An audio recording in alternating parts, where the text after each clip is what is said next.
Hey guys, what's up? Once again, mp4podcast.com, and I want to talk about the new camera that I got, which is a Panasonic Lumix GH2. Now this camera looks like a still camera, but it's really a video camera. Well, it's really a still camera that people buy for video. The video out of this camera is amazing.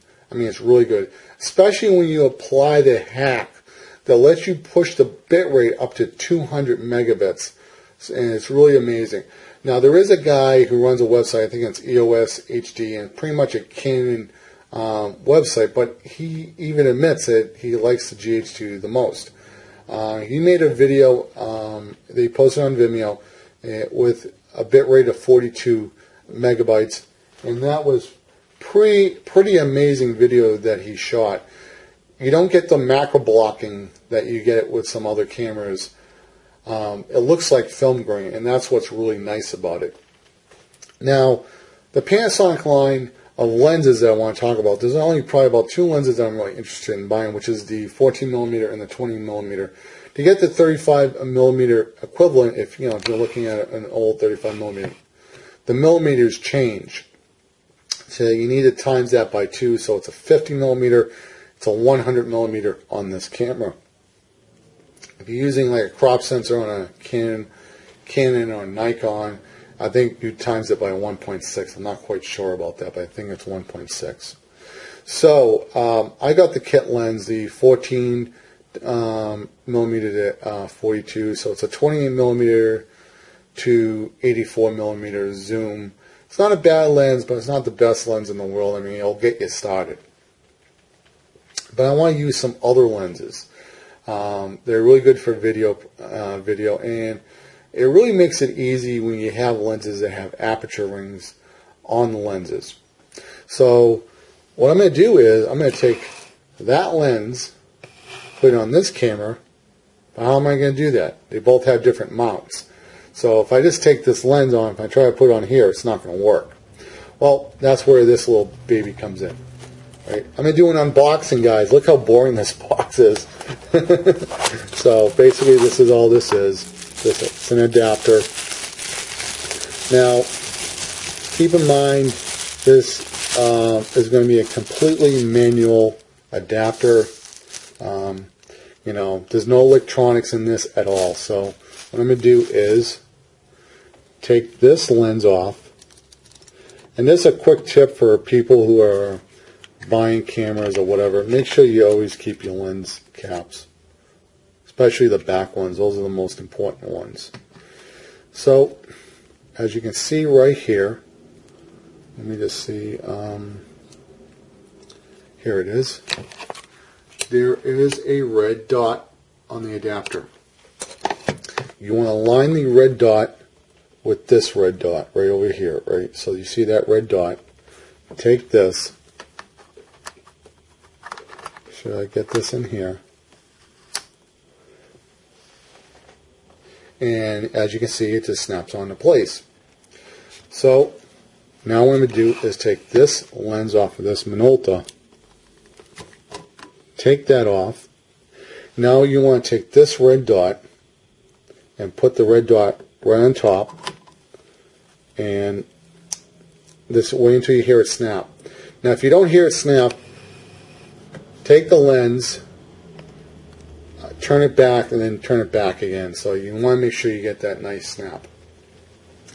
Now I have a camera with a nice, beautiful aperture ring, nice and smooth.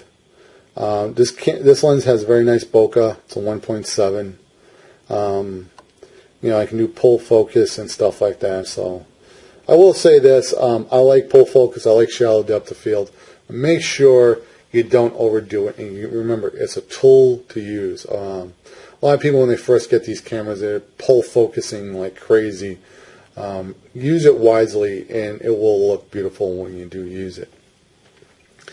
Now I want to talk about the adapters that you can get for this camera. This camera, the Micro Four Thirds systems, and the companies that are making Micro Four Thirds is Panasonic, Olympus, and I believe Leica. Well, let me just take off this lens right now. I'm going to take off this lens. I don't want to get any dirt in that Minolta camera. So I'll just put that right back there. Take this adapter off.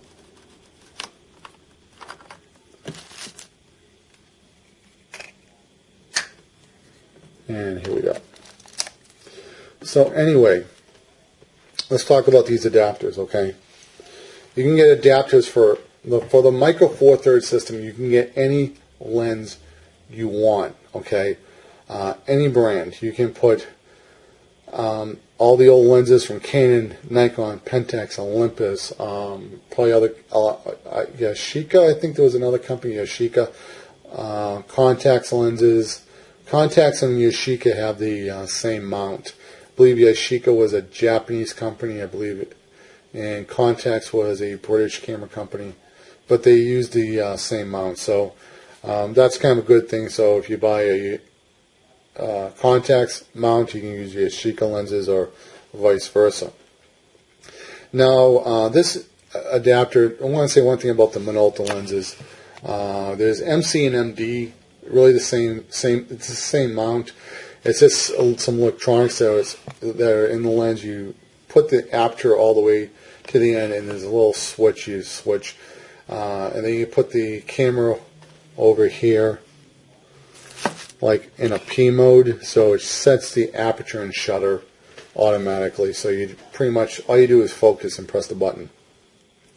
So any manual lenses you can put on this. Now I do want to say this: if you are buying Minolta lenses that are made by another company, like, you know, they have the Minolta mount, but they're made by Vivitas, Sigma, Tokina, Tamara, whoever they're made from. The aperture ring may be a little tight. Now, I tried a Vivitar lens, which is my dad's lens that he gave me. It worked perfectly, absolutely no problems. Like, I don't even care if it's Vivitar. I mean, it works perfectly. There was some other lens that I got from my uncle. I think it's an underground camera lens. The aperture ring on this mount was really, really tight. And I don't know why it gets so tight when it's on this mount, but it does. It's really, really bad. And there was some other underground lenses. There were two telephotos. I think there was an 80 and a 105 or a 150.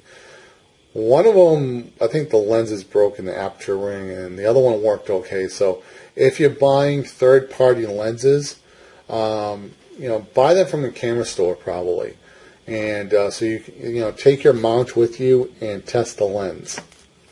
So bring your camera, bring your mount, and you can test the lens. Another thing I want to talk about are other mounts that have, like the Canon EOS lenses, they have the aperture ring is electronic. There's no aperture ring, so you have to change the aperture on the camera. With the new Nikon lenses, same thing. There's no aperture ring. The Minolta lenses, the autofocus Minolta lenses, they're the same as the new Sony Alpha lenses. No aperture ring.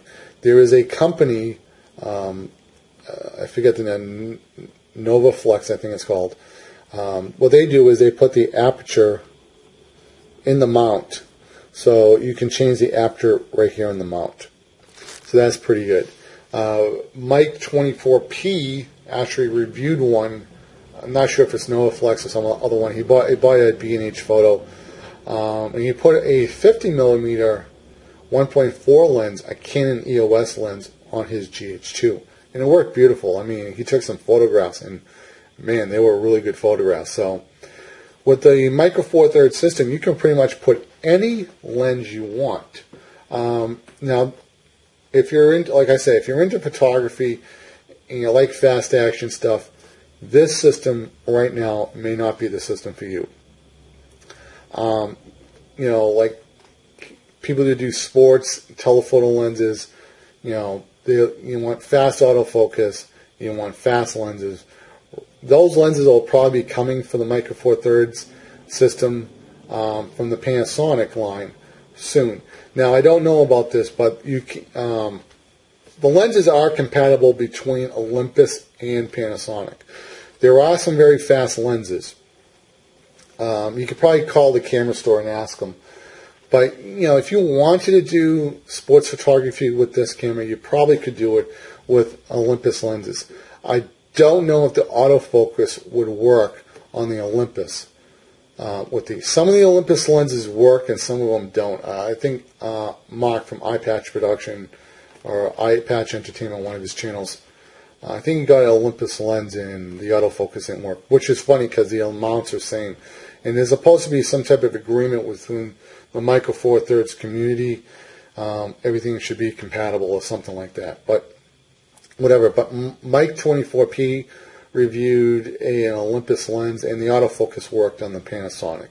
Okay, so you know, just do a little research and, you know, whatever. You know, if you want to get an Olympus Pro camera, professional camera, you can get that for photography, and you can stick with the Panasonic for video.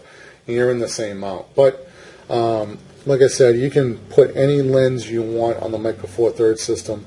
You know, I'll probably, you know, get some Nikon adapters, some Canon adapters, Pentax adapters. And the cool thing about the old lenses, they have the aperture ring on the lens, which is something you want for video in the first place. And the lenses are cheaper. You know, if you try to buy Minolta lenses, the autofocus one, they're pretty expensive because Sony DSLR users are looking to buy affordable lenses, and the Sony lenses are very, very expensive. They use Carl Zeiss lens. They're some of the best glass you can get. And I kind of think that was a little bit of a bad marketing thing that they did with Sony, is that they took the Minolta line of lenses and, you know, I mean the bodies, you know, they bought out the Minolta camera line.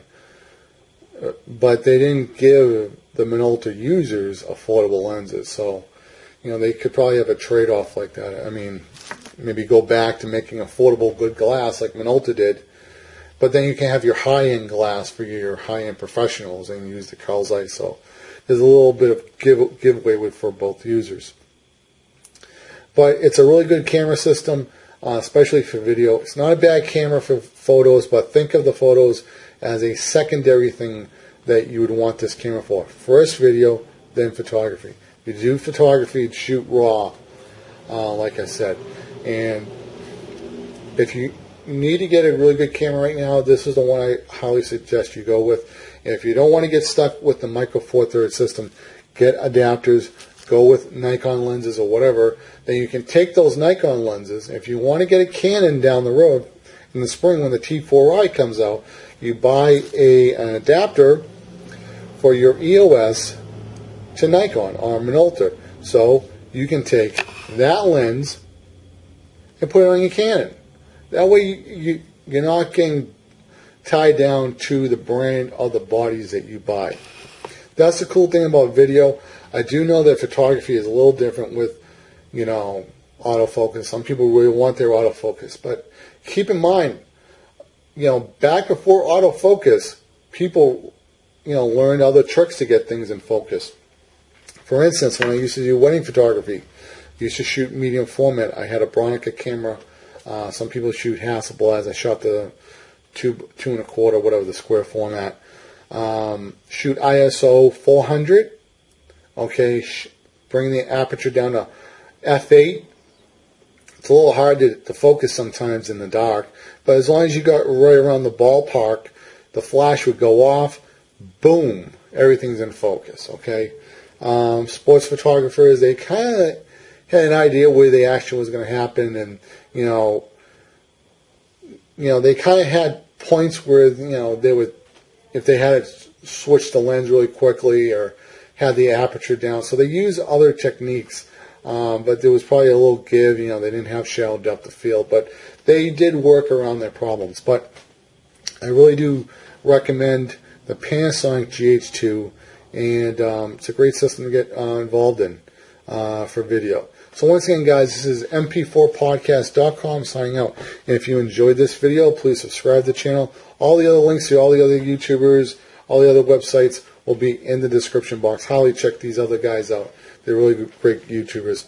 Once again, guys, mp4podcast.com signing out. You guys take care. Later, guys. Bye.